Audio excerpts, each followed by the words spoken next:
మిత్రులకు నమస్కారం. రాష్ట్రంలో కాంగ్రెస్ పార్టీకి ప్రభుత్వాన్ని నడపడం చేత కావట్లేదు. ప్రభుత్వం అనేది ప్రజల కొరకు ఉంటుందని, ప్రజలకు ఎన్నికలలో హామీలు ఇచ్చి మేనిఫెస్టో ఇచ్చి ఆ మేనిఫెస్టోని నమ్మి ఓట్లేసే ప్రజల ఓట్లతోనే అధికారంలోకి వస్తుందని, వచ్చిన తర్వాత మేనిఫెస్టోని అమలు చేయాల్సిన బాధ్యత ఉంటుంది అన్న ఆలోచన ఈ ప్రభుత్వంలోనే ఎవరికి కూడా కనబడడం లేదు. ప్రభుత్వం అంటే కేవలం దోసుకోవడానికి దాచుకోవడానికి పనికొచ్చే సాధనం అని అనుకుంటున్నారు వీళ్ళందరూ కూడా. ఎవరి వాడు కుటుంబ సభ్యుల్ని ప్రవేశపెట్టుకొని ఏ రకమైన రాజ్యాంగ పదవి లేకుండా, అధికార పదవి లేకుండా, ప్రజాప్రతినిధుల పదవి లేకుండా అధికారులను భయపెట్టిస్తూ, అధికారులను వాడుకుంటూ కొంతమంది చిన్న చిన్న వాటికి లొంగిపోయే అధికారుల్ని వెంట పెట్టుకొని ఈ రాష్ట్రాన్ని దోసుకోవడమే పనిగా పెట్టుకున్నారు. ప్రభుత్వం యొక్క అధికారం ఏంది, ప్రభుత్వం యొక్క విధులేంది అన్నది కూడా ఎవరికి సోయలేదు. ఇంకా అందులోనే కొంతమంది పాపం ఎన్నికల్లో ఓడిపోయో లేదా ముఖ్యమంత్రి దగ్గర ప్రాపకం లేకనో, ఇంట్లోకి పోయే అవకాశం లేకనో అనాథల్లాగా అనామకుల్లాగా పడి ఉంటున్నారు అక్కడక్కడ శబరి లాంటి వాళ్ళు. ఈ అనామకులు, ఈ అనాథలు అప్పుడప్పుడు మేము కూడా ఉన్నాం అని చెప్పుకోవడం కొరకు ఇట్లాంటి చిల్లర మాటలు మాట్లాడుతున్నారు. ఈ వాస్తవానికి ఒక మొరటి సామెత ఉంది ఊళ్ళలో చెప్పాలంటే, కానీ ఊళ్ళో పెళ్ళికి కుక్కల హడావుడి అని, విలేజ్ మ్యారేజ్ డాగ్స్ బిజీ అని. ఈయన ప్రభుత్వంలో లేడు, ఈయనకు సంబంధం లేదు, ఈయనకు సోయి లేదు, యాడునో కూడా తెలియదు. నేనేంటి ఇల్లే కానీ మీరన్నా ఎప్పుడన్నారు వినరా? రిపోర్టర్లు ఒక 5 నెలల నుంచి ఆయన పేరెక్కడన్నా గిట్లా వచ్చి మాట్లాడి ఏదో చేత మాటలు. పాపం మన మీడియా మిత్రులు కూడా గయ్యంతో పనికిమాలిన చేత మాటలు మాట్లాడితే దాన్ని పట్టుకొని ఏందో సంచలన ఆరోపణలు. నేను మాట్లాడుకోరు అట్లా అయినప్పుడు వాస్తవానికి ఆయన గురించి. మీరు ఒకటే దాని మీదనే వాడు అడుగుతున్నారు కాబట్టి నేను చెప్పాల్సి వస్తుంది. కానీ వీళ్ళకి ఎంక్వైరీలు అనే పదము, ఎంక్వైరీలు అనే మాట తప్ప, కేసులు, కోర్టులు, ఎంక్వైరీలు, విచారణలు అనే పదం తప్ప ఇంకోటి ఏమన్నా విన్నారా ఎప్పుడన్నా మీరు? 14 నెలలు అయిపోయింది. ఎప్పుడన్నా ఒక మంచి మాట ఎవడన్నా ఒక కాంగ్రెస్ నాయకుడు నోటి నుంచి? ముఖ్యమంత్రికి ఎట్లా మంచి మాటలు రావు. ఆయన తర్వాత ఉన్న మంత్రులు ఆయన బాంబులు నిలుస్తూ ఉంటాడు, ఇంకోటి అంటాడు, వాళ్ళ బాంబులు వాళ్ళ మీద వేసుకుంటారు, ఇవన్న బాంబు వాళ్ళని ఎత్తని వేసుకుంటారు. ఆయన మనమే బాంబులు వేస్తారంటే పాపం ఆయనకే బాంబు పెట్టారు కిందంగా 10 మంది ఎమ్మెల్యేలు తగిలి. ఇట్లా ఉంది కాంగ్రెస్ పార్టీ పరిస్థితి. కుక్కలు చింపిన విస్తరలాగా చేస్తూ ఉన్నారు ఈ రాష్ట్రాన్ని. ఏం ఎంక్వైరీ చేస్తాడు? ముండా ఎంక్వైరీ చేస్తాడు, సిఐడి ఎంక్వైరీ, సిఐఏ అని ఒకటి ఉంటుంది ప్రపంచంలో, దాన్ని పిలుచుకో వీలైతే. ఇక మీ సిఐడీలు, మీ విచారణలు అన్నీ కనబడుతూనే ఉన్నాయి ప్రజలకు. కానీ 14 నెలల నుంచి మీరు వేసింది పీకింది ఇక కొత్తగా ఇప్పుడు అది తెచ్చుకో, తెలివేడవాలే. కేటీఆర్ తీసుకురాలే శాసనసభకు. ఈ సిఐడి కేసు పెట్టాల్సి వస్తే మొట్టమొదటి ముఖ్యమంత్రి మీదే పెట్టాలి. ఈ ముఖ్యమంత్రి పట్టుకొచ్చి చూపించాడు.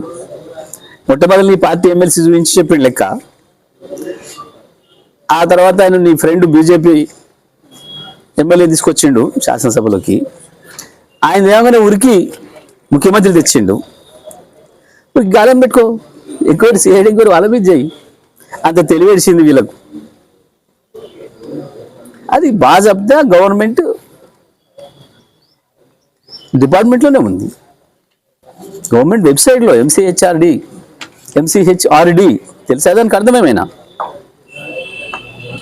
మర్రి చెన్నారెడ్డి మానవ వనరుల సంస్థ, అభివృద్ధి సంస్థ, హ్యూమన్ రిసోర్సెస్ డెవలప్మెంట్ సంస్థ. అది రాష్ట్ర ప్రభుత్వం అనేది. ఇంకొక IAS officer, senior IAS officer, secretary. ఇవన్నీ మానవులకు సంబంధించిందే కాబట్టి మానవుల అభివృద్ధి సంస్థలను పెడతారు. ఆ జ్ఞానం కూడా లేని మనుషులు వీళ్ళు. ఏం జరిగింది? ఎంక్వైరీ చేయాల్సి వస్తే నీ మీద, మీ మీదే చేయాలని, ముఖ్యమంత్రి మీద, ఈ మంత్రుల మీద. ఎందుకంటే మొన్న శాసనసభలో శాసన మండలి సభ్యుడు ముందు బయట మీ పార్టీకి సంబంధించిన చూపించి, దీని ప్రకారం బీసీలం ఎక్కున్నాం, మీ ప్రకారం మా 16 లక్షల మంది బీసీలను చంపేసిరా మీరు ముఖ్యమంత్రి మంత్రులు కలిసి అని చెప్పి అడిగే ఆ కాగితాలు చింపేసేసి తగలబెడితే తెల్లారి దాన్ని పట్టుకొచ్చి బీజేపీ శాసనసభ్యుడు చూపించి అడిగాడు. దానికి నీ ముఖ్యమంత్రి అదే కాపీని పట్టుకొచ్చి ఇది నమ్మేది కాదు, ఇది అబద్ధంది, ఇది అసత్యంది, ఇది ఏందో అన్నాడు. పాపం గుమ్మడికాయలు దొంగ అంటే భుజాలు తడుకున్నట్టు చేసింది తప్పుల తడక సర్వే. ఎస్కేఎస్ సర్వే మీద ఒక చిన్న ఆరోపణ ఇక్కడ వచ్చిందా? ప్రజలు దేశ విదేశాల నుంచి వచ్చి కూడా స్వచ్ఛందంగా పాల్గొనిపోయారు. ఎస్, మేము తెలంగాణ బిడ్డలం, మా అడ్రస్ ఇక్కడే ఉండాలి, మేము ముంబై బతకపోయినా ఆనాడు మీ దరిద్రం కాంగ్రెస్ పాలన వల్ల దుబాయ్ పోయినా ఇవాళ తెలంగాణ తెచ్చిండు కేసీఆర్, మేము తెలంగాణ బిడ్డలుగానే మా పేర్లు ఉండాలి అని చెప్పి గర్వంగా వచ్చి నమోదు చేసుకొని పోయాను ఒకటే రోజు.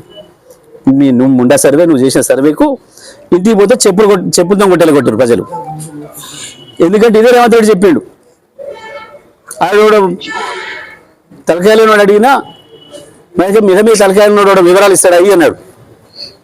ఇదే రేవంత్ రెడ్డి ఉన్నది కదా వీడియోలు. ఇంకా ఆ ముచ్చట ప్రజలు అన్నారు నీ గురించి, ఎవరిగా నువ్వు నన్ను సర్వే ఆడడానికి వచ్చినావు, నీ ఆధారం ఏంది, నువ్వు ఎవరు అని అడిగింది. ఎవరో పొరలో పంపితే నువ్వు పంపినావు దాని వాళ్ళని వీళ్ళను.